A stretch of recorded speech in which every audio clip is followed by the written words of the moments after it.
प्यारे बच्चों अस्सलाम वालेकुम। आज के वीडियो में हम क्लास सेकंड एनवायरनमेंट साइंस पढ़ेंगे और जो आज का टॉपिक है वो है लिविंग थिंग्स। यानी आज हम लिविंग थिंग्स के बारे में पढ़ेंगे कि लिविंग थिंग्स किसे कहते हैं। यहाँ पे मैंने एक डेफिनेशन लिखी है लिविंग थिंग्स की। पहले मैं डेफिनेशन पढ़ूँगा।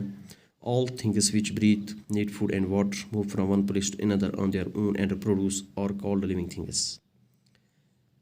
वो तमाम चीज़ें जो सांस लेते हैं, वो तमाम चीज़ें जो सांस लेते हैं, जिन्हें ग़िज़ा और पानी की ज़रूरत होती है, जो एक जगह से दूसरी जगह खुद मुंतकिल होते हैं, यानी एक जगह से दूसरी जगह खुद चलते हैं, और जो बच्चे पैदा करते हैं, उन्हें लिविंग थिंग्स कहते हैं।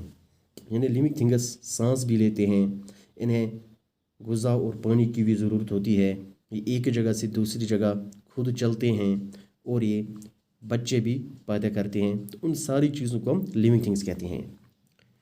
प्यारे बच्चों, लिविंग थिंग्स भी गुस्सा, खौफ और खुशी जैसे जज्बात को महसूस करते हैं। लिविंग थिंग्स बढ़ने और तवील अरसे तक ज़िंदा रहने के बाद बिल आखिर मर जाते हैं। यानी जो लिविंग थिंग्स है, पहले ये बढ़ जाते हैं, इसके बाद एक तवील अरसे तक ज़िंदा रहते हैं, फिर ज़िंदा रहने के बाद ये बिल आखिरकार मर जाते हैं।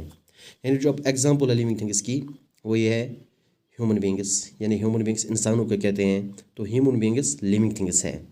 एनिमल्स, जितने भी एनिमल्स है तो ये सारे लिविंग थिंग्स है। प्लांट्स, यानी प्लांट्स भी लिविंग थिंग्स है। बर्ड्स एंड इंसेक्ट्स, बर्ड्स ये भी लिविंग थिंग्स है, इंसेक्ट्स ये भी लिविंग थिंग्स है। तो अब मैं फिर से दोहराऊंगा कि लिविंग थिंग्स किसे कहते हैं।